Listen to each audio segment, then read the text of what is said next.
치매 전문 유튜브 채널 똑똑. 안녕하세요. 치매 전문 유튜브 채널 똑똑의 의사 정닥입니다. 오늘은 치매 어르신들이 이용하실 수 있는 서비스 중에서 방문 간호 서비스에 대해서 말씀을 좀 드려보려고 합니다. 방문 간호 서비스는 문장에서 나타나듯이 말 그대로 간호사가 어르신의 집으로 직접 방문을 하는 서비스인데요. 방문 간호 서비스에 대해서 오늘 제가 해드리는 설명을 듣고 많은 분들이 좀 이용을 하셨으면 하는 바람이 있습니다. 우선은 방문 간호 서비스는 어떤 서비스를 치매 어르신들에게 해줄 수 있는지, 그리고 방문 간호 서비스 비용은 어느 정도가 되는지, 그리고 방문 간호를 이용하려면 어떤 절차를 거쳐야 되는지에 대해서 순서대로 말씀을 드리도록 하겠습니다. 방문 간호를 통해서 어떤 서비스를 받을 수 있는지, 방문 간호의 서비스 혹은 업무의 종류에 대해서 말씀을 먼저 드리고자 합니다. 방문 간호는 간호사들이 집으로 찾아오는 서비스인데요. 방문 간호를 하려면 최소 2년 이상의 임상 경력이 있는 선생님들이어야 하고요. 임상 경력이 있는 선생님들이 집으로 방문해서 어떤 일을 해주시냐면 기본적인 건강 관리, 그러니까 이분의 질병에 대한 관리는 아주 기본적으로 하고요. 혈압, 혈당 같은 신체적인 어떤 그 의료적인 수치들을 측정한다거나 드시는 약에 대해서 약물 관리를 도와드리기도 합니다.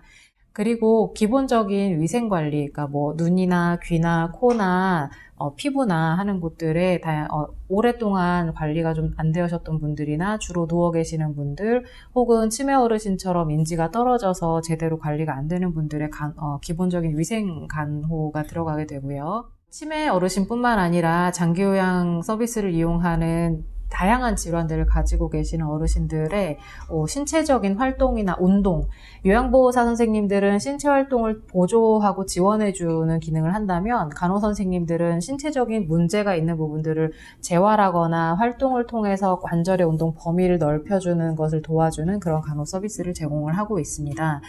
그리고 오래 누워 계시는 분들이 갖고 계시는 피부적인 문제 중에 대표적인 게 욕창이 있는데, 욕창이 생기신 분들은 방문간호 선생님을 통해서 지속적으로 관리를 받으시면 욕창이 굉장히 효율적으로 낫고 그 뒤에 예방하는 것까지도 어느 정도 도움을 받으실 수가 있습니다. 장기요양 서비스를 이용하시는 분들 중에 병원에 계시다가 퇴원을 하신 경우나 혹은 병원에서 시술을 받고 퇴원하시는 분들이 있는데요.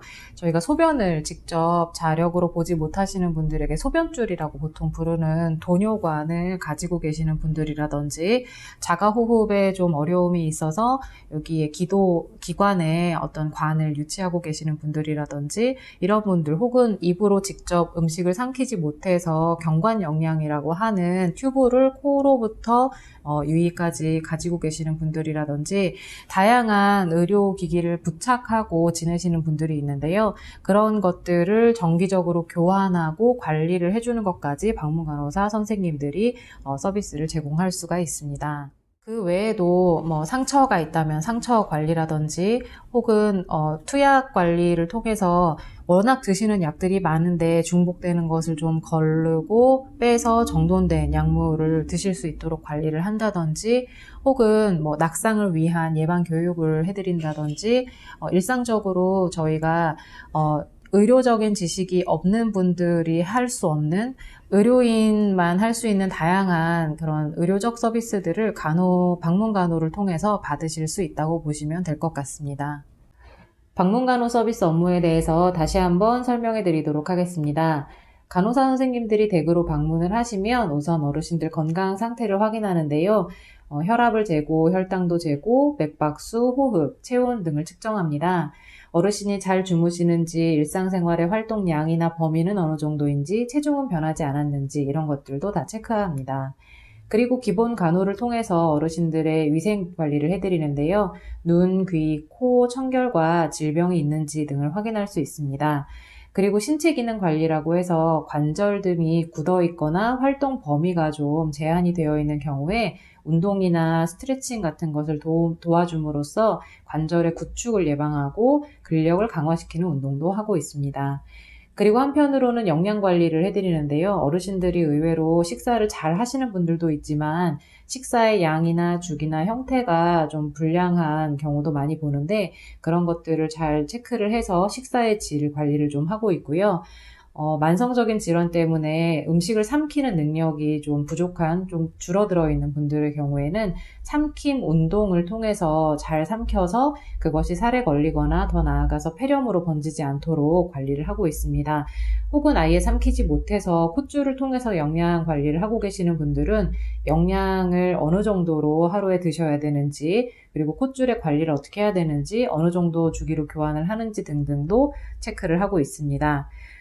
직접 대소변을 잘 보시는 분들이라면 문제가 없겠지만 소변줄이나 대변 주머니를 가지고 있는 분들이 있는데요. 그런 것들을 교환하고 주기적으로 교환하고 관리하는 역할도 하고 있고, 주머니나 소변줄을 가지고 있지는 않지만 오래 누워 계시는 분들에게 흔히 있는 변비, 관장이나 다른 방식으로 관리를 또 해드리고 있습니다. 또 무엇보다도 질병에 대한 관리를 해드려야 되는데, 약을 워낙 많이 드시고 계시다 보니까 중복되는 약이나 약을 먹는 시간을 잘 체크를 하지 못해서 약물 관리가 잘 안 되는 집들은 간호 선생님들이 들어가셔서 약물을 잘 중첩되는 거를 제외를 해주고 약을 잘 복용하고 있는지 등을 확인하고 있습니다. 통증이 있을 때는 통증의 부위와 정도를 확인을 하고 적절한 요법을 통해서 통증을 완화시키기도 하고, 감염을 예방하기 위한 여러 가지 수칙들을 교육을 시키기도 하고 실제 환경에서 제거를 하기도 합니다. 그리고 호흡이 제대로 이루어지지 않고 있을 경우에 기관지관이라 그래서 가래가 많은 분들 가래를 제거해주는 기기들이 있습니다. 그런 것들을 통해서 가래를 좀 제거해주기도 하고, 기관지관을 교체하거나 혹은 관리하는 것들도 교육을 하기도 하고 직접 교체를 하기도 합니다. 산소를 가지고 계시는 분들, 가정용 산소를 어떻게 관리하는지, 그리고 산소의 양은 어느 정도 되는지도 간호사 선생님들을 통해서 관리를 할 수 있습니다. 그리고 또 상처가 있는 분들은 상처 치료나 관리는 물론이고, 당뇨 같은 특정 질환이 있을 때 당뇨발처럼 좀 잘 낫지 않는 상처 같은 경우들은 꾸준히 간호 서비스를 받으면서 관리를 받을 수 있습니다. 욕창 때문에 간호를 이용하는 분들도 꽤 있는데요. 욕창은 집에서 관리하기에는 굉장히 어려움이 많은 전문가들의 관리가 필요한 질환입니다. 그래서 방문간호 선생님들은 욕창 환자를 많이 돌보다 보니까 욕창 관리에 전문가분들이 꽤 많으신데, 간호를 통해서 관리를 하면 굉장히 빠른 시간 안에 회복되는 것들을 많이 볼 수 있습니다. 그 외에 치매 어르신들 같은 경우는 인지기능 평가, 그리고 인지기능을 강화시킬 수 있는 여러 가지 재활훈련, 인지재활훈련들도 함께 하고 있습니다. 방문간호 서비스는 일주일에 한 번 이상 주기적으로 받으실 때 가장 효과적으로 간호 서비스를 받으실 수 있을 것 같고요. 무엇보다도 중요한 것은 문제가 생기기 전에 미리미리 예방관리부터 하셔야 된다는 걸 꼭 명심하시기 바랍니다. 지금까지 치매 전문 유튜브 채널 똑똑의 정답이었습니다. 감사합니다.